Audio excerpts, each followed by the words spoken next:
ઉર્જા વિભાગની જેટકો કંપનીમાં ભરતી પ્રકરણ વિવાદી છેડ્યું હતું।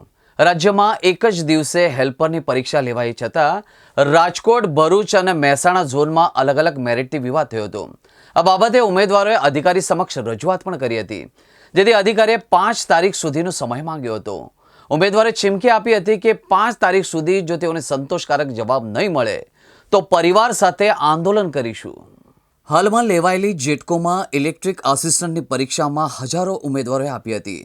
જેટકોનું સેન્ટર ગુજરાત લાગે છે અને જેટકો દ્વારા સમગ્ર ગુજરાતમાં પરીક્ષાર્થીઓને એક જ દિવસે એક જ તારીખે એક જ સમયમાં અને એક જ સેન્ટર પર એક પ્રકારનું પ્રશ્નપત્ર લીધું હતું।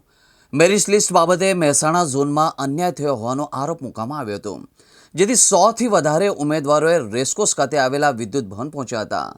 ઉમેદવારોએ સામાજિક કાર્યકર સાથે જ અધિકારીને મળીને રજૂઆત પણ કરી હતી, જે અધિકારીએ ઉમેદવારોની રજૂઆત સાંભળી હતી અને આ બાબતે તેમણે કહ્યું કે અધિકારીએ ઉમેદવારોની માંગને વ્યાજબી ગણાવી હતી અને અધિકારીએ 5 ફેબ્રુઆરી સુધીનો સમય માંગ્યો છે। જો ત્યાં સુધી તેઓની સમસ્યાનું સમાધાન નહીં થાય તો તેઓ પરિવાર સાથે આંદોલન કરશે। અમારી માગણી એટલી જ છે કે અમારા જેટકોની અંદર જે અમારો અન્યાય થયો છે, તમે ન્યાય આપો। અમારી અંદર 60થી નીચેના માર્ક્સ લોકો વંચિત છે, તો અમે જેટકોની એટલી જ માગણી કરીએ છીએ કે તમે બધાને તમે સરખું મેરિટ રાખો। જેમ કે ભરૂચની અંદર 39 માર્ક્સ વાળો નોકરી કરે છે, રાજકોટની અંદર 40-45 વાળો નોકરી કરે છે, તો અમારી 60 માર્ક્સ કેમ ઘેર બેસી રહ્યા છે? અમે એમ કહેવા માંગે તમે ત્રણેય ઝોનને તમે સેમ મેરિટ લિસ્ટ રાખો।